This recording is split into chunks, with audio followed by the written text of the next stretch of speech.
አንድ ሴት ማግባት ከፈለገች አቋም ያላት ሴት ስነ ስርዓት ያላት ጨዋ እግዚአብሔርን የምትፈራ የምትገርም ሴት ከሆነች የምትወደውን ሰው ካገኘች ከሌላ ሴቶች እሷን ለየት የሚያደርገው ምንድነው? ከቅላቷ ውጪ መቅላት ብቻ ከሆነ መቅላት በርበሬም ይቀላል። መቅላት ብቻ ቫልዩ አለው የለውም።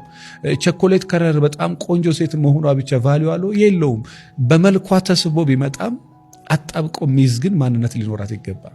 ማንም ወንድ ቢያገኛት የማይደራደርባት ሴት በዛ ደረጃ ራሷን መገንባት አለባት።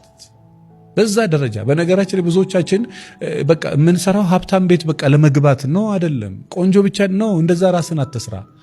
ራስን እንደገና አፍርሰ ገንባው። የምትገነባው ግን ማንም ብትመጣ ማንም ከማንም ጋር በጥበብ መኖር የምትችል ለምን ብለህ ብትለይ አንዳንድ ወንዶች አስቸጋሪ ሴት አግብተው በጣም ሲበዛ ጨዋ አድርገዋል። አንዳንድ ወንዶች የከተማ የተባረከች ቅዱስ የሆነች ሴት አግብተው በጣም መጥፎ አድርገዋል።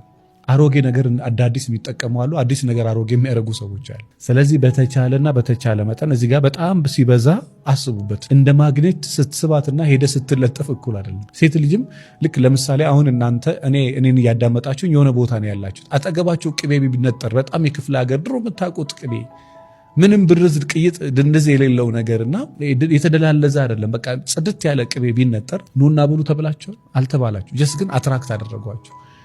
ወንድ ልጅም እንደዛ ነው። ሴት ልጅ እንደ ማግኔት ይስባታል። ሴት ልጅም እንደዛ ነው። ወንድ ልጅን እንደ ማግኔት ትስባለች። ባለባበሷ ሊሆን ይችላል፣ በአመለካከቷ ሊሆን ይችላል፣ በእይታዋ ሊሆን ይችላል። ጭምድድድ ብለን በቃ ኑሮ ጃንጆ አድርገውን እንደዛ እያልን በዛ ላይም ደግሞ በሞተች አይነት መንፈስ ቀና ብሎ እንደዛ አይሆንም። በነገራችን ላይ ህይወት ሁሉም ጋር እጥረት አለ። እኔ ጋር የገንዘብ እጥረት አለ። ነገር ግን ባለ ነገር መደሰት የምትችል ሰው ከሆንክ እኔ እመነኝ አልኩ። የገንዘብ ኢትስ ኤ ማተር ኦፍ ታይም የሚፈታ ጥያቄ ነው። በራስ መተማመን ግን ይሁን